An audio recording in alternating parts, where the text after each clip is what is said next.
year was 1982. I was 31 years old. I had a family, a wife and 3 small children, and we decided to move to a new city. And in the process, I had felt responsible and felt that I'd called ahead and make sure I had a good job, a job lined out, at least several opportunities. When I got there, there was no job. The economy had dropped. From the time that I started to make plans to move to the time we got there was 3 or 4 months, and the economy dropped totally out of sight. No jobs to be had. What do I do? Well, I heard a sermon and I caught a hold of God's word, and it said, use what's in your hands. And I literally took that and looked at my hands and said, well, I don't really see anything in my hands, but that's not really what it means. It's use what you have available to you. So we had moved from this one city to our new town using my dad's horse trailer. Now, a horse trailer is designed to haul horses, and it can haul 4 horses, and that means it's about 6 feet wide, 2 meters wide, and 15 to 16 foot long, maybe 5 meters long. And that was sufficient for us to pull behind our family car, a large car, and we put most of our goods, our washer, dryer, and all the kids' clothes and the essentials, and we had it really full when we moved from one town to the new town that we're in now. And so it was parked in my front driveway. And I took this literally. I said, well, I do have this horse trailer, and I had hooked it onto my car, and I could move my household goods some almost 1,000 miles to my new town. And so I think maybe I could just do that. And I debated a little bit because, see, I was a professional. I had an engineering degree, and I had to swallow my pride a little bit because now I'm doing some physical labor, and I'm not in my element, and I'm not getting paid what I thought I could get paid. But you know, I had responsibilities to feed my family, to pay tuition, to go to Bible school. That's why we had moved. And to pay the rent and other expenses. And so I put a small ad in the paper that said, let me help you move. I paid just very little bit of money for that ad. And sure enough, somebody calls me. And I moved like a washer and dryer. And I moved a bedroom set. People were buying little things, and I hired one person just when I need them to help me, and they would help me, and occasionally it was small something. My wife would help me lift something on the other end or be with me, so that it took 2 people to do certain things, but it wasn't too heavy. And from that, I started recognizing that, man, this could be some income.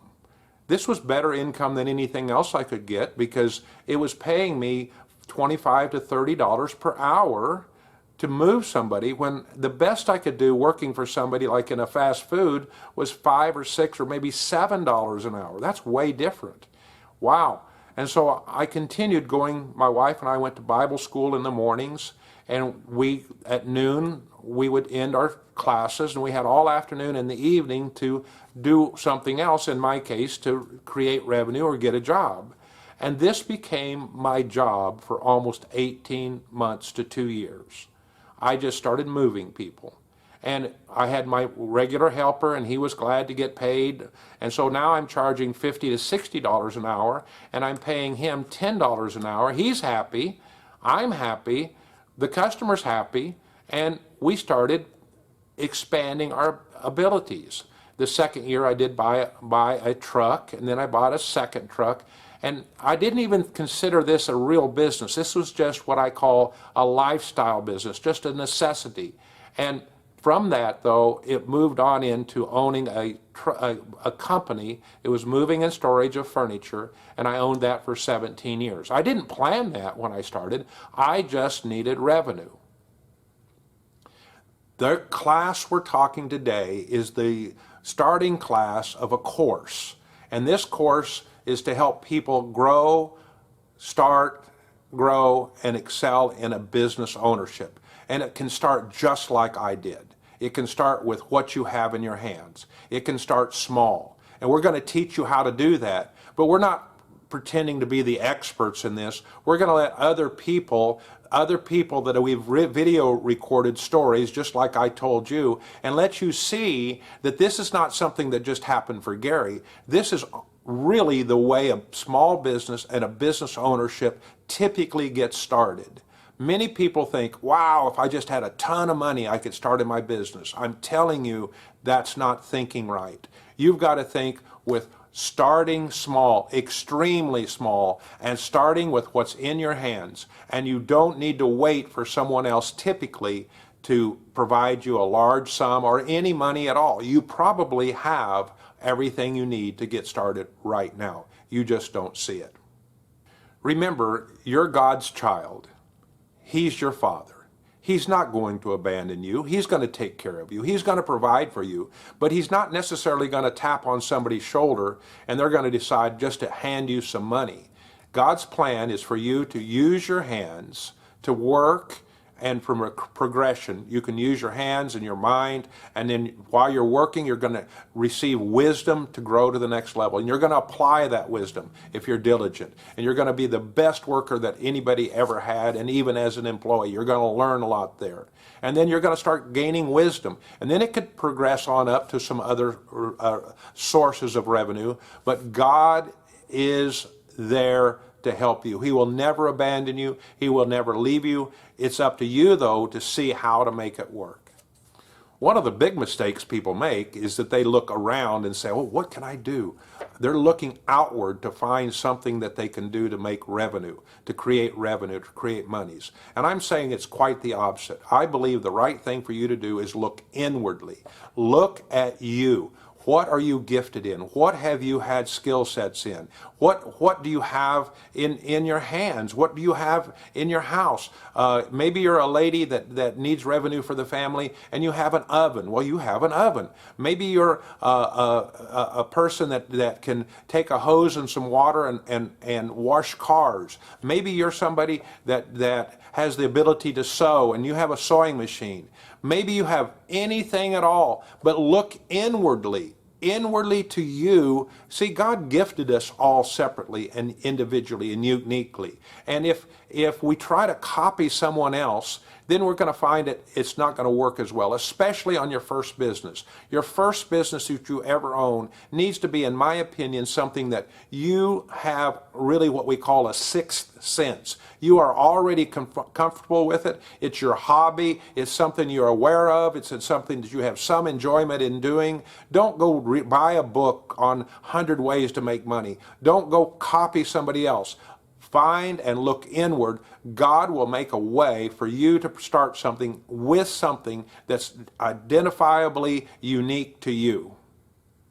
I would like to suggest some things to avoid. Number one, you don't have to talk a lot. I think somebody that has loose lips and talks a lot, sometimes they cause themselves a lot of harm. So you don't have to announce to everybody, oh, I'm starting this little business. Just go do it. Don't be worried about what other people think. I had to swallow that and just went and did it. I said, with my God's help, I'm going to make it through no matter what. And then avoid starting too big. See, a lot of people discredit something that's so small because this will never pay the bills. Well, if you want to make a cake and you have the ability to make cakes, make that first cake.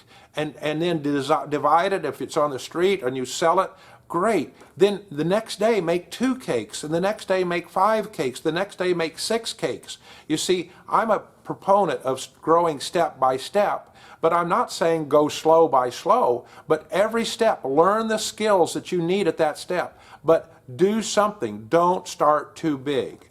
Other people I've seen regularly, especially in foreign countries, they're always trying to do something that's regarding exporting something to America or exporting something like coffee beans to America. It could work, but only if you're in the coffee business, only if you have a knowledge of that, only if you have some skills in that.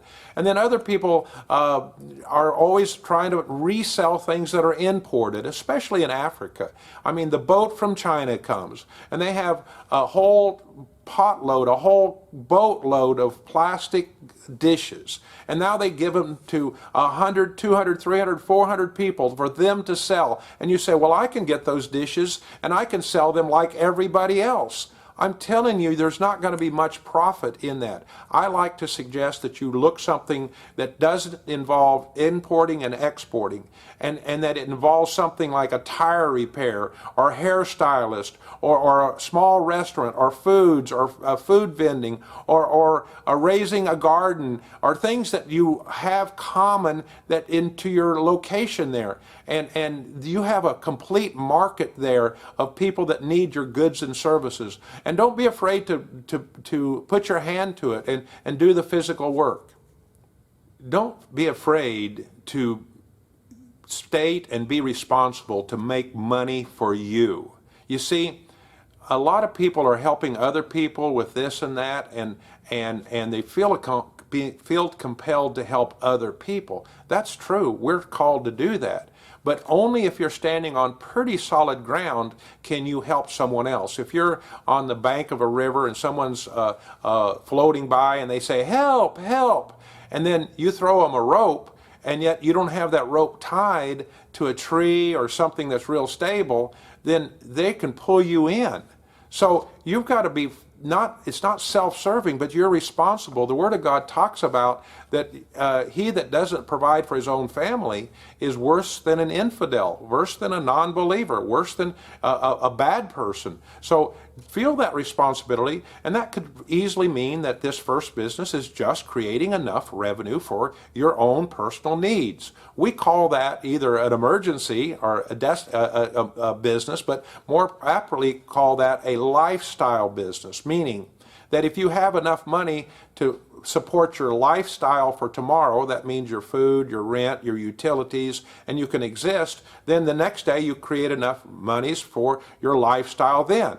Boy, if you keep doing that, a lot of businesses continue what we call a lifestyle business because they don't employ a lot of people. They maybe don't employ anybody. And your lifestyle can go up significantly if you continue creating more wealth and more value for you, and you can charge more. Then you can buy the car, you can buy the motorbike, you can buy things because you're creating revenue for you first. Now, don't cut God out of the picture because he's always asked us to tithe based on our personal household budget. But these other people, you need to be standing on solid ground in order to help someone else.